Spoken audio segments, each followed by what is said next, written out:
I'm CK. Today we've got another solder practice kit from Gikfun.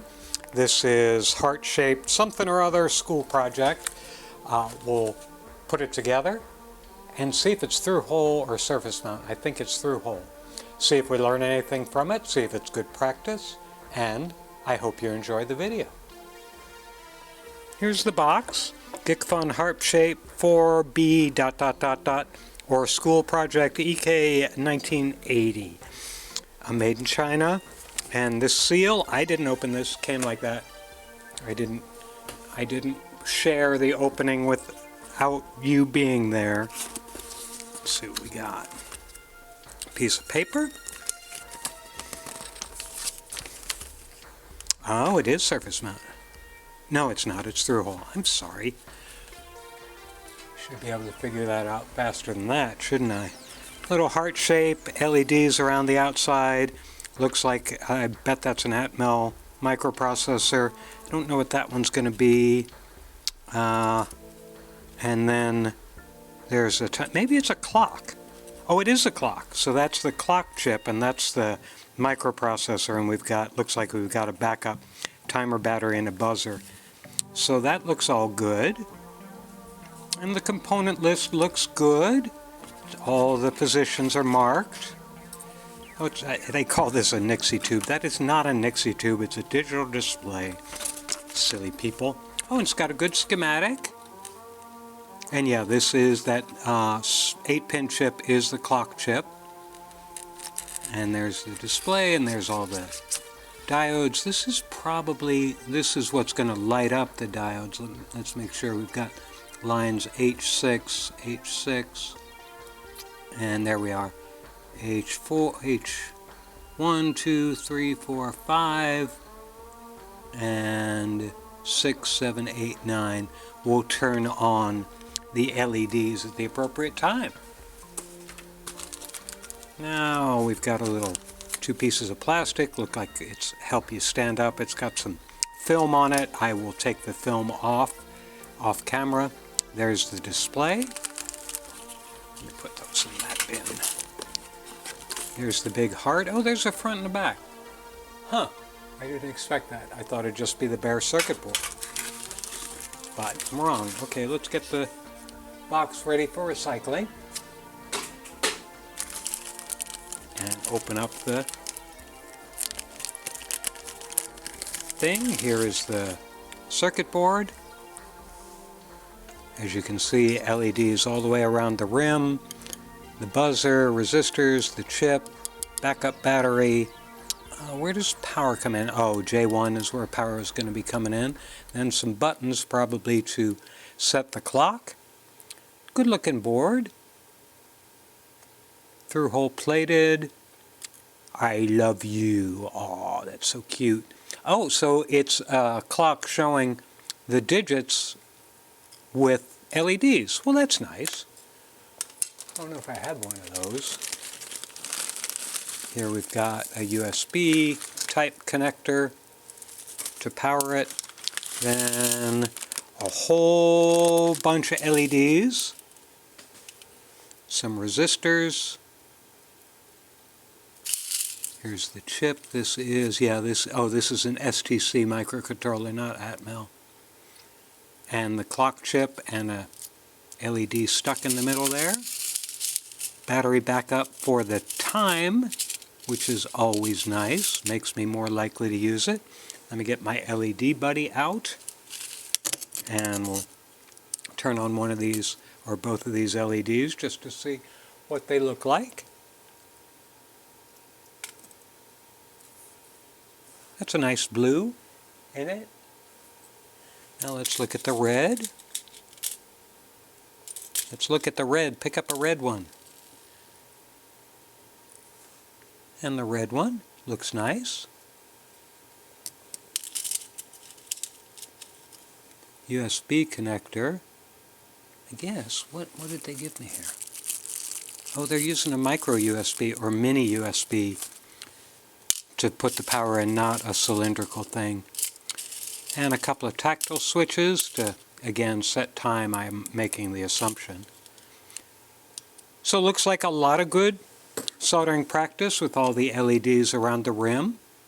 Speaking of which, the LEDs are all marked with where the positive lead goes, so that'll make your practice go easier. So we'll get the soldering iron heated up and put this thing together. Let's get started. Kind of skipped last night because I was on a perfect run in Sniper Elite 4 and I wanted to finish it while I was in the groove, and I did. First thing we want to do is we're going to put the red LEDs on, and the red LEDs go next to the numbers, the 1, 2, 3, 4, 5, 6, 7, 8, etc. Long lead goes in the hole marked with the plus sign. I'm going to do one first, just so we can see how this board takes solder. Should be good. I think Gikfun does a pretty good job on their circuit boards. Oh yeah, it's working just fine.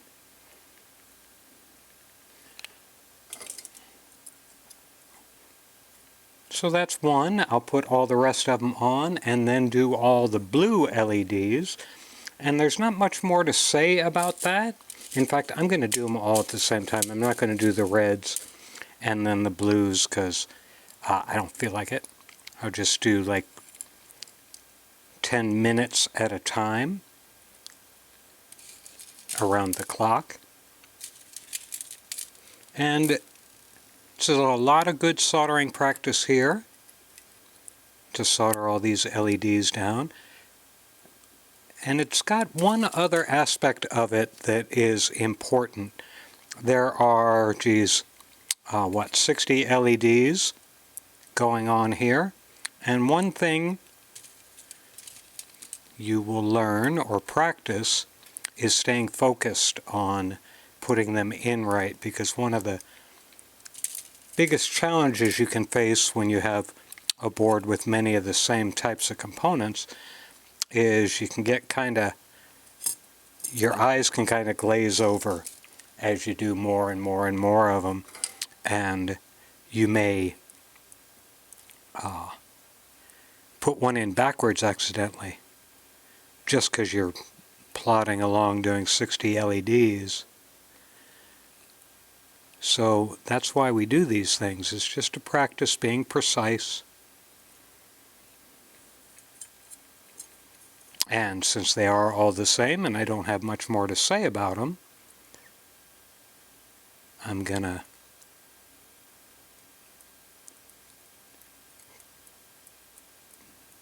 mute the volume on the video and speed it up and probably cut a lot out of it because there's not much more to talk about or see than what we're seeing right here. And we'll have a little diode time tonight. Of course, if any of you want to see the full solder with no commentary, just watching me solder everything, maybe ASMR like, just let me know in a comment and I can post that separately. But for now, just enjoy diode time.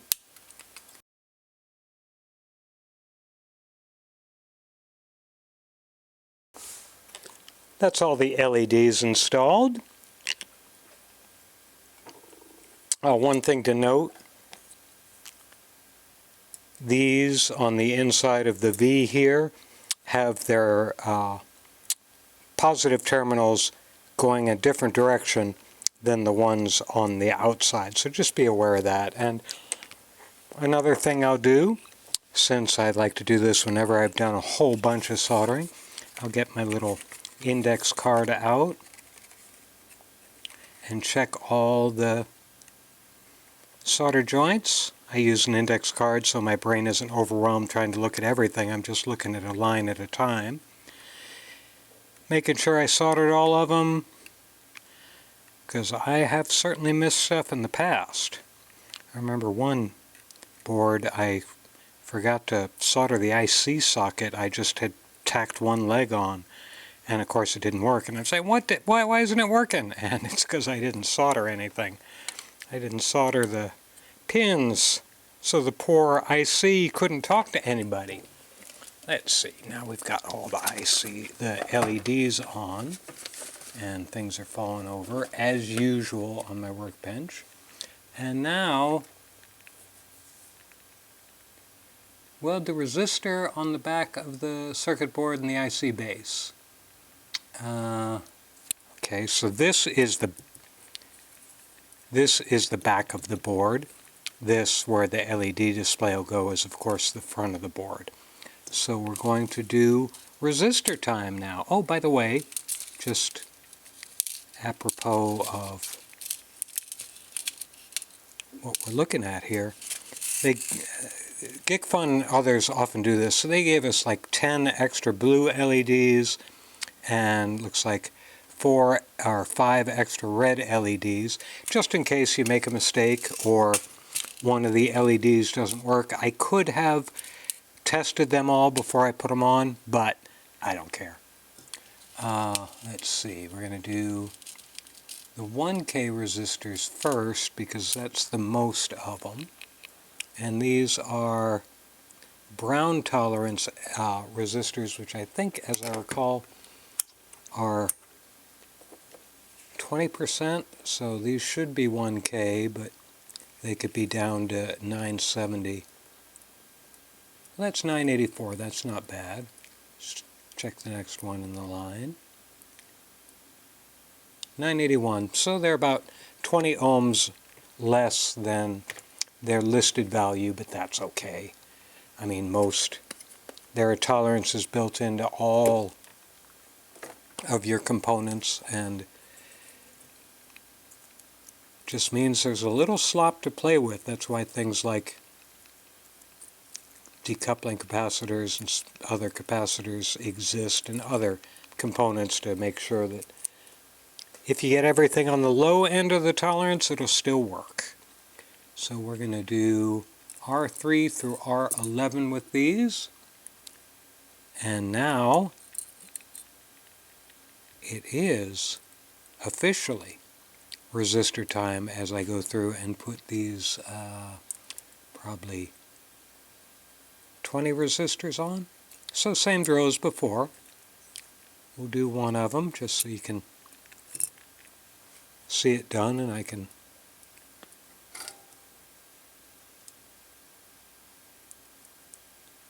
piece of cake. And because these component holes are through-hole plated, the solder wicks down around the component into the hole, giving you a nice electrical connection, as well as something that is certainly never going to corrode because it's all encased in metal. So for the next little while, enjoy a resistor time.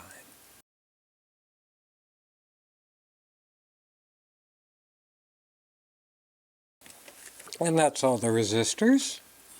Plenty of them. And again, they gave us spares. They gave us 4 spares. One of them I just dropped on the floor.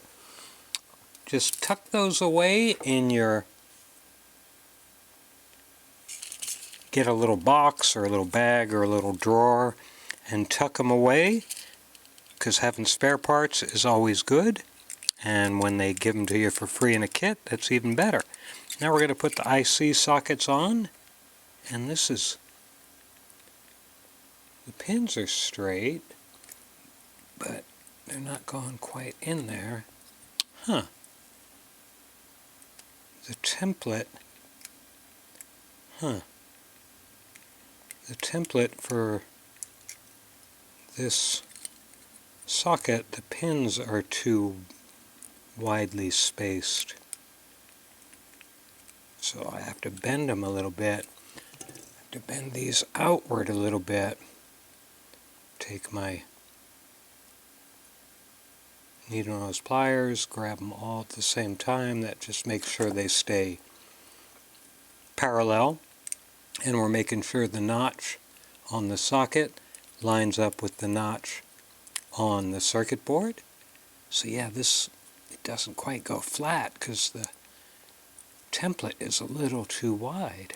Interesting. I have not run into that. I don't know whether the template's too wide or the sockets are too narrow. I'm going to tack a couple of legs down on this one just to make sure it doesn't pop out on me, since it's in there very almost spring-loaded because I had to bend the legs. Let's look at the one for the clock chip, see if that drops in.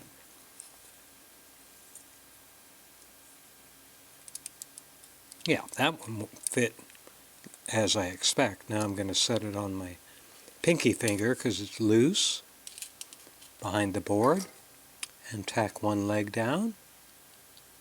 Of course, you may get heat transfer between the leg and your finger where you're touching it. I don't care because I've burnt myself so many times I don't even feel it anymore, but you may care. Now I'm going to solder all the legs. Now for my own peace of mind, I'm going to take the display and set it on here because I want to see if any of these legs interfere with positioning of this. I don't think they will because this is already raised up a little bit when you put it on by the legs on the side, but I'm just going to make sure and adjusting, where's my pointy thing, and adjusting some slightly bent pins, and that goes completely flat, even though again these holes are a little farther spaced apart than they should be. I don't know why that is. So we've done that. And now we're going to, now it says, now go ahead and solder that in. Yeah, and I just took it back off. Now one thing you'll want to make note of is it's going to stand up kind of like that, and you want these dots, decimal points, on the bottom.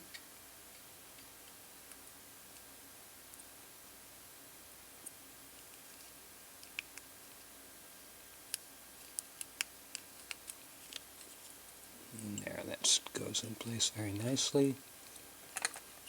Now you don't have a ton of space here, so just be careful, practice good soldering tip discipline.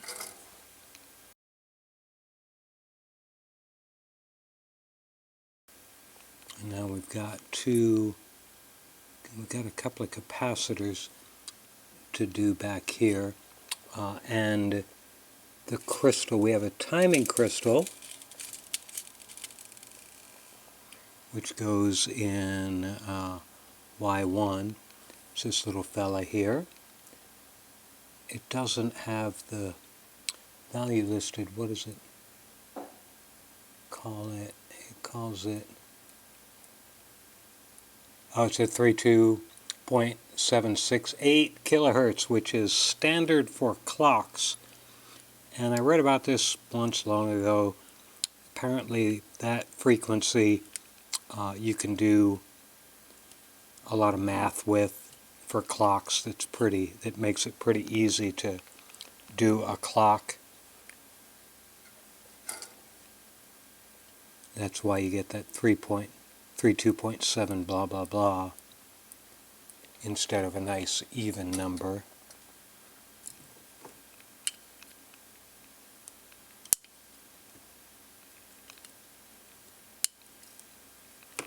And we want to do the capacitors. These two capacitors, I think they're 104s.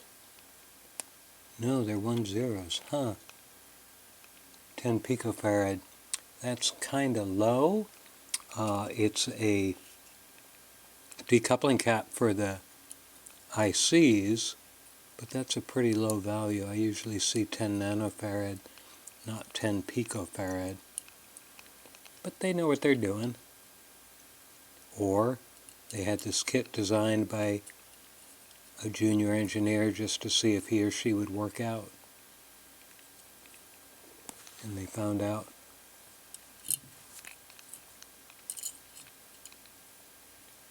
that they used 10 pico instead of 10 nano and said, nope, you're not going to work out.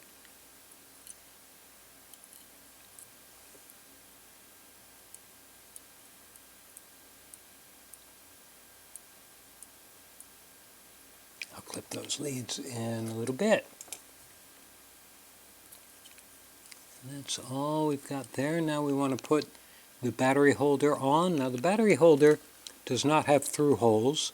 It's got index pins to make sure you're putting it in on the right way, but it does not have terminals or wires to put through there.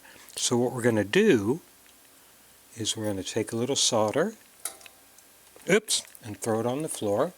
So we'll get another piece of solder, and we will put some solder on this pad, put some solder on this pad, make a little pool. Now we'll position the holder, battery holder, and this battery is to keep the clock chip activated if you lose power. And then we'll just melt that solder again, apply some heat, and the copper just sinks into it, as you saw, hopefully. And do the same thing on the other side. And there. It's all soldered down. Making sure the index pins went through the holes, because that kind of tells me that it's going right. And of course, in their inimitable translator way, they're going to call this a triode, what we typically call a transistor. Flat side of the transistor matches the flat side of the printing on the board. Now we'll put the buzzer on, the alarm, whatever, and this is polarized, so you want to make sure the little plus sign on the paper there goes with the wire on the plus side on the board. Now I'll solder these fellas. I'll do the transistor first, and this is just a little technique somebody told me long ago. Do the middle leg first, and then the outer legs, and you're less likely to bridge transistor legs. I have never noticed a difference with that, but I have no reason to not do it.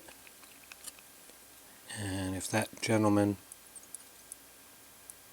thought it would be useful, I will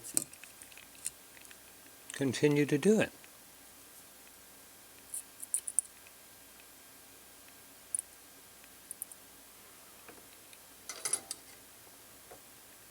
Now we're going to put the switches on.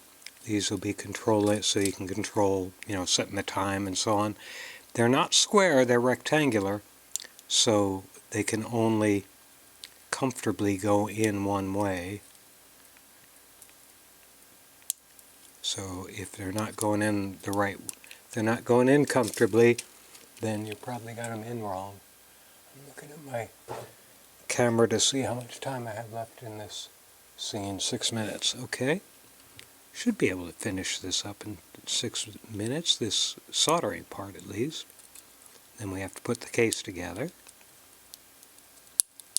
The legs have little kinks in them, which means they won't wander off when I flip this over to solder them.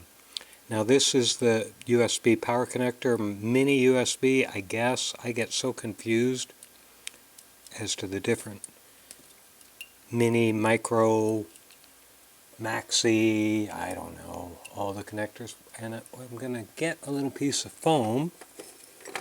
Actually, I just used the foam that came with the kit. that held the ICs and set. I'm going to grip one leg here with my needle nose, set this down on the foam so it's not going to go anywhere on me. Now it's not flush though, because I think I had the beeper on it. Now it's flush, so I can take my solder, which I lost again. And I was almost going to do what you really hate to do, which is try and solder with the resistor leg. That trick never works. So I only did the one base pin there, because I'm going to push on this with my finger and to get it all flat on the board.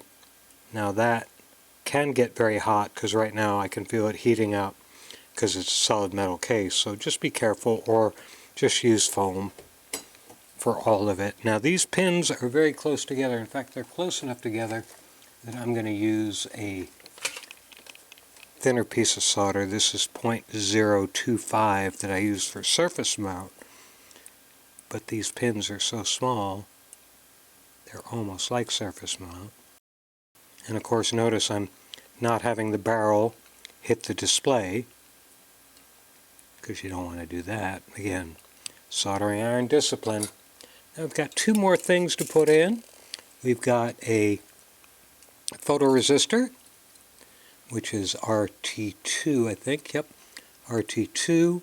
This will dim the display at night. And then this, where is it? These two pieces of wire with a little dollop of epoxy on the end, that's a thermistor or a temperature sensor. So this obviously has a temperature display you can look at too. I'm going to mount that a little bit far out from the board, just so it's got a little breathing room to maybe sense ambient air a little bit better. And the astute amongst you probably noticed two things. I forgot to solder the switches, which is one thing that's easy to fix. But the other thing that's not as easy to fix, because I did what I was cautioning you about, I zoned out and I put two reds LEDs side to side. So I'm going to fix that, and I'm going to turn off the cameras because we're going to get ready to put the case together anyway. But I'll get my desoldering thing I use, and I'll show you how that all works. Back in a flash. Okay, since I made a mistake, we'll do a little rework. That's always good to add to the video. Let me move this out of the way. I'm going to be using this desoldering tool from Yihua out of China. I have a video on my channel on CK Tries Gear playlist that talks about this. This is the best through-hole desoldering tool I have tried. I really love it. So what I'm going to do is we're taking this LED out, just double checking that. So what I do, and I hopefully we can see it all. Let me take a look up at the camera without my hat falling off. Yeah, I think we'll be able to see it. I'm going to put the tip around the solder. You saw hopefully a little smoke as it got in there, heated up, let it fire off, pulled most of the solder away. I'm going to do the other leg now. Roll it around a little bit, then hit the button. And that, I think, pulled all the solder out. Let's see, let me get my needle nose. And there we go, pulled it right out, just like a bad tooth. So I'll slide in one of the blue ones, which is what it should have been to begin with. And the other thing I'm going to do is I'm going to unplug it. The only thing I don't like about it is it does not have a switch, and I burnt a hole in one of my jackets just because I put my arm down on it, forgetting that it was on, which is completely my fault. I mean, it's not their fault for somebody being dumb and putting their arm on a hot desoldering iron, but still, I can whine about it, can I? So, let me solder in the correct LED.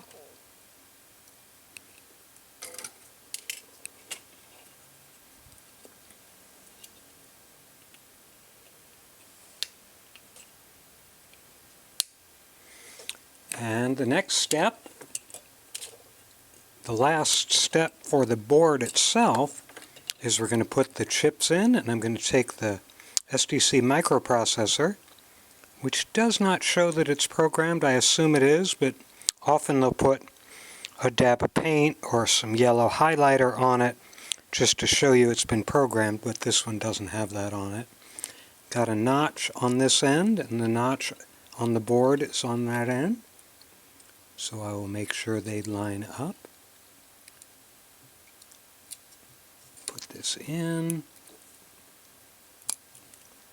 This, again, see, this socket is just weird.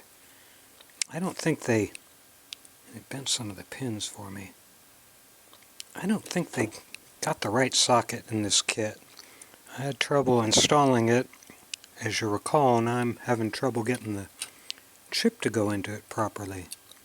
I have to bend the legs way too far in. I mean, I'm not sure it's going to work right, and I'm not sure I can get it in without the legs bending further. Yeah, I think they put the wrong part in here, honestly. I got that side in. Now, it appears to be in, and I don't see any legs visibly bent. So I'm going to go on the assumption that it's okay. And then here we'll do the same thing with the clock chip. I'm much more confident in that one being the right size. Again, match the notch and the notch. Yeah, it is the right size. In fact, I was too enthusiastic about bending that one in.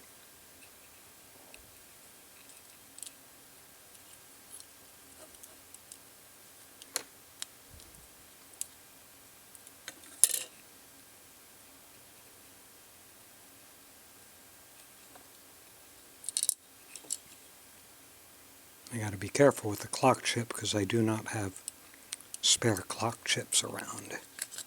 There we go. So that's that. It takes a little button cell. Oh, I'm going to take the protective cover off the buzzer speaker thing. I can put a battery in there to maintain the time if the main power goes off, but I don't think I'm gonna. I don't want to waste a battery on that. I don't know if I'm going to be using this long term or not. So that is the board itself. Now we'll start putting the case together, and it doesn't give a lot of instruction on that, but I don't think we will need a lot of instruction. The only thing that I'm wondering,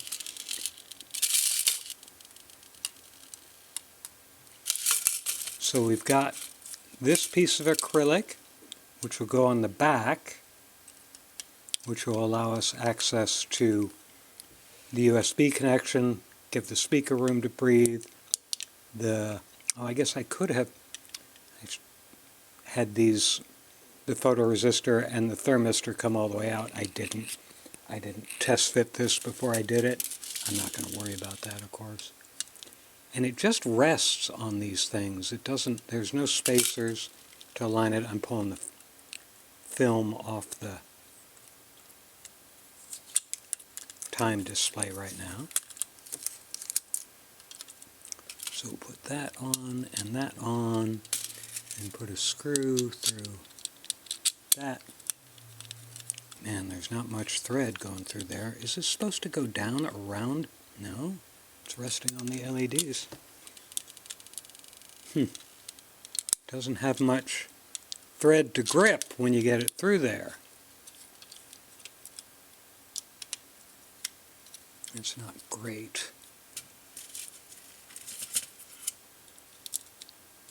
As an old airplane mechanic and then engineer, this lack of threads coming through would not be acceptable.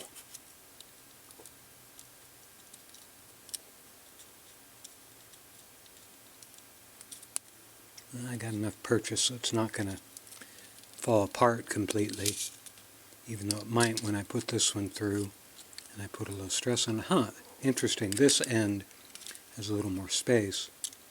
It's also interesting to see how close this nut is to the mini USB connector, which I'm not a big fan of. It feels like they want, I'm trying to see what's hanging up this side. I mean, the time display pokes out of it a little bit. I think you can see that, which is fine, but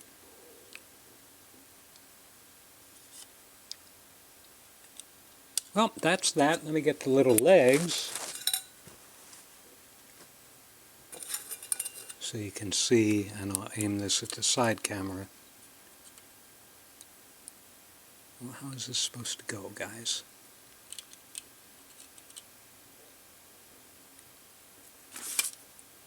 Picture doesn't even, oh, I see, it goes on the back. It goes on the back, like so.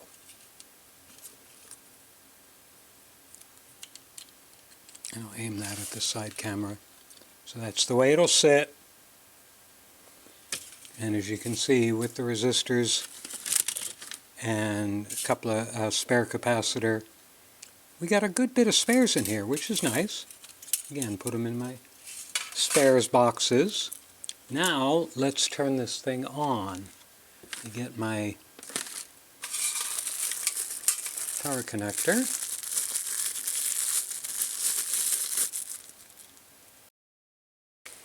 Let me turn this light off. And now,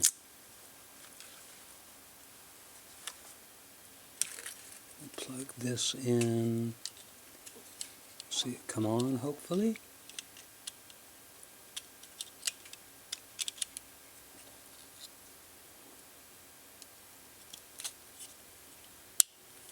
And there it goes, 12 o'clock.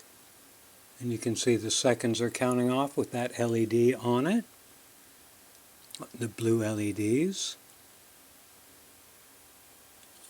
Let's hit some buttons. Top button does that. Hit it again, does, oh, I see, it can, different backgrounds. This one fills in like a waterfall.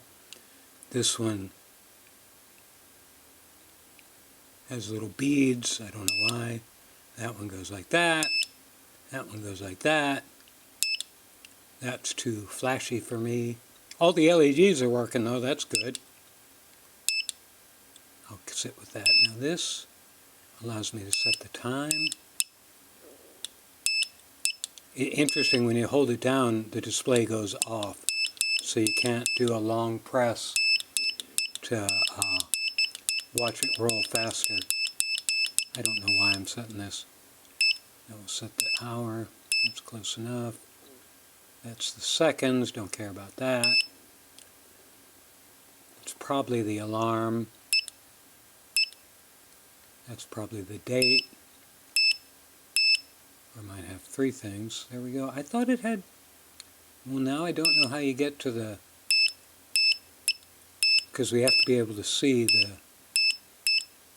temperature. And I clicked too far, didn't I? Yep, I clicked too far again.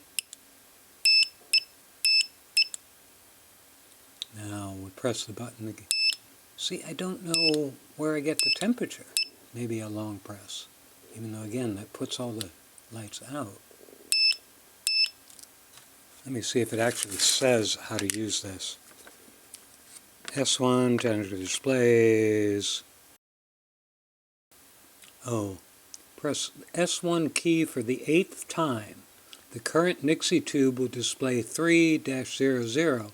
At this time, enter the temperature display function to open or close the settings. Well, how? And press S2 to open or close.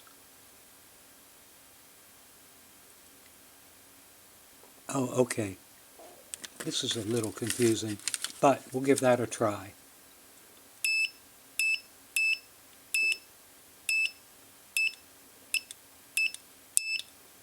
Okay, that should give me alternating between, oh, it's 22C right now, 1332 and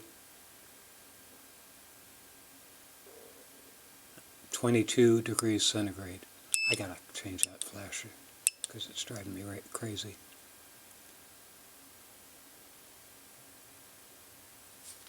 (21C), it's cooled down already. So that's how it works, and as you saw, it's a pretty good solder practice kit. I'm going to pull the power. Pretty good solder practice kit. You've got lots of LEDs to work with. You've got the microprocessor, which means a lot of this is done in software, not in hardware layout, so you can't learn a great deal from that. But we do have some good soldering, and it's a useful device when you're done. And another good one from Gikfun, and I hope you enjoyed the video.